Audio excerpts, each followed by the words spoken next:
chômeurs, femmes de ménage, enseignants, SDF, avocats, docteurs, informaticiens, on est tous ensemble dans cette catégorie des pauvres, en déficit de ressources, comparé à certaines personnes qui sont vraiment dans une surabondance de ressources et qu'on aimerait bien équilibrer cela. Suite à une dernière publication, on a eu quelques réactions à propos de notre usage des mots pauvres et riches dans nos communications.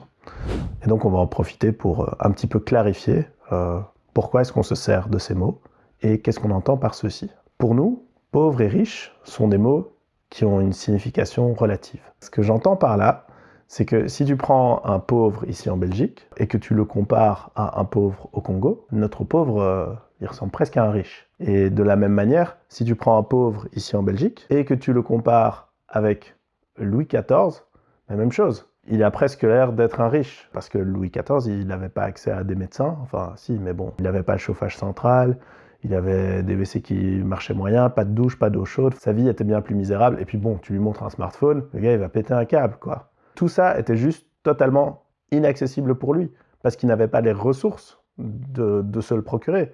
Alors que chez nous, un pauvre peut l'obtenir relativement facilement. Il n'y a pas de définition absolue de la richesse, et donc du coup, qu'est-ce qu'on fait avec ce concept? On a essayé de lui donner une définition utile et précise. Pour nous, la richesse, c'est une surconcentration de ressources. Et la pauvreté, c'est une sous-concentration de ressources. Et ça marche, peu importe l'époque, peu importe le lieu, peu importe qui est-ce que tu compares l'un avec l'autre. Une réalité quand même évidente, c'est que pour qu'il y ait des riches, nécessairement, il faut qu'il y ait des pauvres.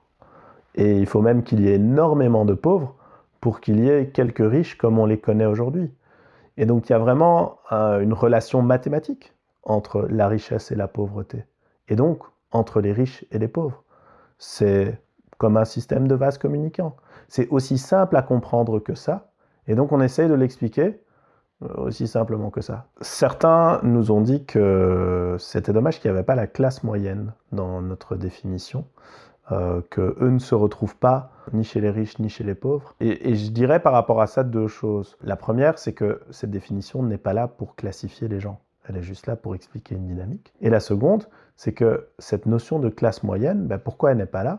Parce qu'elle n'est pas utile pour ce qu'on a à décrire. Parce que fondamentalement, le concept de classe moyenne, finalement, il n'a pas une définition qui est très utile pour ce qu'on veut faire. Si on prend par exemple la définition du MR, la classe moyenne, c'est tous les gens qui gagnent entre 1500 et 6000 euros net.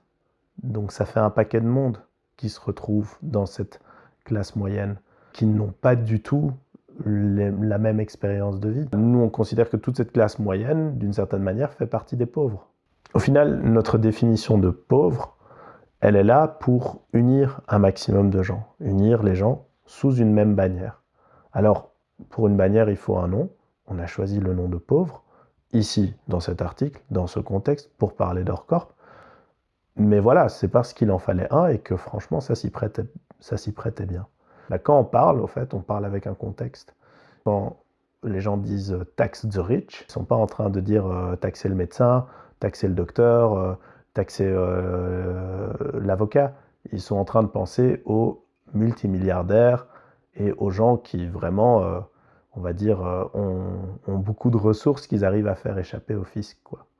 Le but d'Horcorp, c'est de faire en sorte que tout le monde puisse travailler ensemble pour défendre les intérêts de ceux qui, finalement, sont les moins bien défendus, de ceux qui sont lésés dans cette société, de ceux qui ont beaucoup moins de pouvoir que les autres. Parce que, franchement, si on compare n'importe quelle personne, même relativement fortunée ici en Belgique, à certaines personnalités mondiales multimilliardaires, il n'y a pas photo, quoi. On est tous pauvres comparés à eux.